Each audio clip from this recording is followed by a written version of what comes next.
Hosting both the Arabian Hotel Investment Conference and the World Travel Awards. Last year you won the award for Ras al Khaimah's leading resort. What does that mean to you and the hotel? No, it's fantastic. It's all about putting the name on a pedestal, and I think once you start to get these awards, it's exactly, people starting to take note, and you're being highlighted accordingly. So it's a good feeling. And how do you use these awards in terms of marketing what you have here, which is a luxurious property?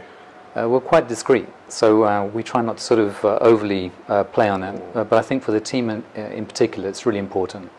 I think for all their hard work and their dedication, it's a nice payoff to see the awards coming through, and so we spend a lot of time with the team to appreciate their hard work and their dedication. Yeah. It's a busy time for you with two major events taking place at the hotel. But before we get on to those, what's been the first quarter of 2018 like for you?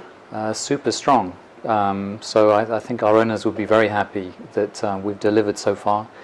I think looking forward as well, second quarter is also looking very strong.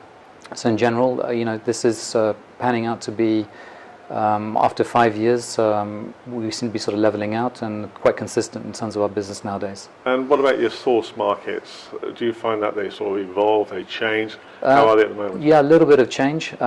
So we saw a little bit of the Russian market, particularly last year. I think that was with the change of flights going into certain other areas of the region.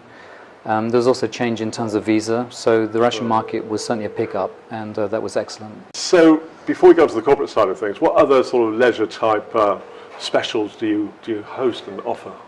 Well, recently, since the opening of the zip line up in Jebel Jay, we've now packaged this in terms of a stay experience. So a lot of our guests are coming through to go up into the hills. As you know, recently won a Guinness Book of Record for the longest zip wire in the world, where you're reaching speeds of 120 to 150 kilometers an hour at 1,600 meters above sea level. So, have you done it yet? I went to the inauguration with my suit on, but I will get there. Okay, looking at corporate type events, we'll start off with the Arabian Hotel Investment Conference, and you've created a village on the beach for this. Yeah. How important is this going to be to you? Very important. I think it's been a true privilege to have this event come up. It's the first time after, I believe, 13 years of being in Dubai. So a lot of partners have worked very hard to get this into play, and for us now to have it showcased on our property, it's a great achievement. So attending will be investors. There's going to be hotel leaders from major brands from across the world.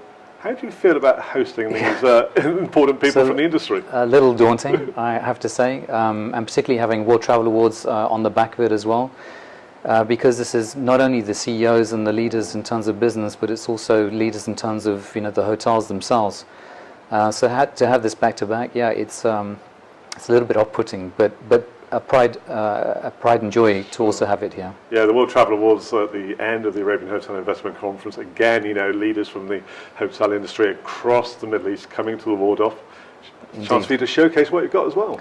It is not just obviously for us as Waldorf Astoria, but also for the Emirate of Ras al Khaimah. So this is really, a lot of people maybe don't know so much about this emirate, and so for the first time, I think we're starting to really sort of put Ras al Khaimah on the map, and this is a great opportunity. Now, moving on to things as it's a changing world, isn't it, in hospitality, from what the guests receive and also how you position yourself, you market your property, and digital media is so important. So, how are you using the various aspects of social media?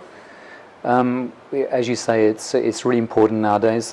We've actually extended our team recently in this respect. So, whereas before maybe we would have just run it in terms of the marketing team, looking through press and dabbling. Now we have a team of people who are really delving a lot more in terms of the opportunities and the links that we have out there. And what are the challenges when, because social media is global, isn't it? And you're going into countries like Russia, where you do have guests, and China, a new market. How do you approach those countries from a perspective of digital and social media? A lot more complicated. We do have an office that supports us in Russia, as an example. With RAC Tourism, we had an opportunity, to have their office in China. Otherwise, what we do is we really network through the Hilton system. So we have offices all over the world, and wherever we need to reach out, they will sort of support and assist us to make sure we have that leverage. And we also use our other hotels specifically. So with Waldorf and Conrad as luxury properties, we try to network as best we can through them. And let's look at a few things specific to your property here in Ras al Khaimah. What would you say your key offerings are? For us, the key thing for me is the beauty of this sort of palatial architectural building. It stands out on the horizon, not only from an architectural perspective, but from an interior perspective. The design and the time and attention that's been put into really fine detail is there. We just need to ensure we're matching it from a service perspective, so that when you sort of see and anticipate, we deliver. So for us, yes, it's to make sure our team is up there. But I think in terms of the offer internally, the rooms are stunning.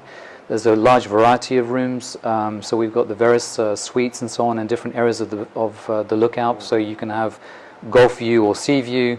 It depends on the size of the room you're looking for. It depends how big you are as a family group and so on.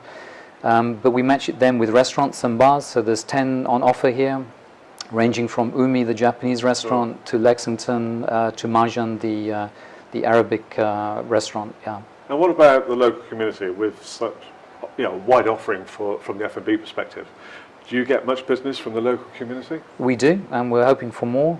Recently we launched within the immediate area a ferry service, both for our guests to move around the area a little bit, but also for guests living in the area to come across. It's a complimentary experience to come through, and we're doing a lot more that way now to ensure they are aware of us. Sure. Okay. Well, thank you very much indeed for joining us here on Breaking Travel News, and good luck with the forthcoming World Travel Awards. Thank you so much. Appreciate your time. Thanks.